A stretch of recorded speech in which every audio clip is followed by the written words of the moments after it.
Today, we are embarking on an incredible journey through the cosmos. Our destination? The life cycle of a star, from its spectacular birth to its dramatic death. Our story begins in a vast cloud of gas and dust known as a nebula. These nebulae are often called stellar nurseries because they are the birthplaces of stars. Within these nebulas, regions of higher density start to contract under their own gravity. This process marks the beginning of star formation. As the gas collapses, it heats up, forming a protostar. This young star is not yet hot enough for nuclear fusion but shines due to gravitational energy. When the core temperature of the protostar reaches around 10 million degrees Celsius, nuclear fusion begins. Hydrogen atoms fuse to form helium, releasing vast amounts of energy. Our star has now entered the longest phase of its life, the main sequence. Here, it will spend billions of years converting hydrogen into helium in its core.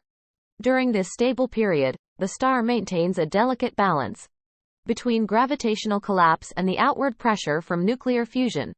As the hydrogen in the core gets depleted, the core contracts and heats up, causing the outer layers to expand. The star becomes a red giant. In the red giant phase, helium fusion starts in the core, creating heavier elements like carbon and oxygen. For medium-sized stars like our Sun, the outer layers are ejected, creating a beautiful planetary nebula, while the core remains as a white dwarf. The white dwarf is a dense, hot remnant of the star's core.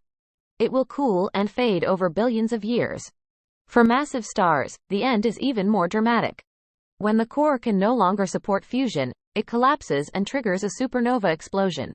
The core of a massive star that survives the supernova becomes a neutron star, an incredibly dense object composed mostly of neutrons. In cases where the original star was extremely massive, the core may collapse into a black hole, a region of space with gravity so strong that not even light can escape. The elements created in stars and spread by supernovae become the building blocks for new stars, planets, and even life. Galaxies are bustling with star formation activities, with new stars constantly being born from the remnants of old ones. Telescopes on Earth and in space allow us to observe these processes and learn more about the life cycle of stars. Stars are crucial for life, providing energy and creating the elements necessary for life as we know it. Throughout history, stars have inspired myths, guided navigation, and been a source of wonder. As technology advances, we will continue to explore and understand the complexities of stellar evolution.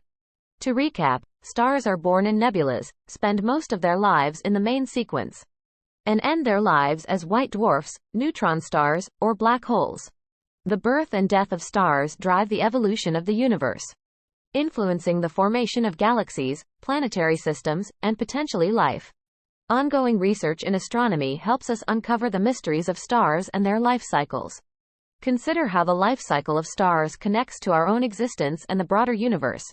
Think about what questions you have about stars and their life cycles. Engage with us in exploring these cosmic phenomena. Thank you for joining us on this journey through the birth and death of stars. Keep looking up and exploring the wonders of the universe. We would like to thank the astronomers and researchers whose work has contributed to our understanding of stellar evolution. Visit your local observatory, read up on recent astronomical discoveries, and share your newfound knowledge with others. The universe is vast and full of wonders. Keep your curiosity alive, and continue exploring the mysteries of the cosmos. Until next time, remember that we are all made of star stuff, connected to the stars in the sky.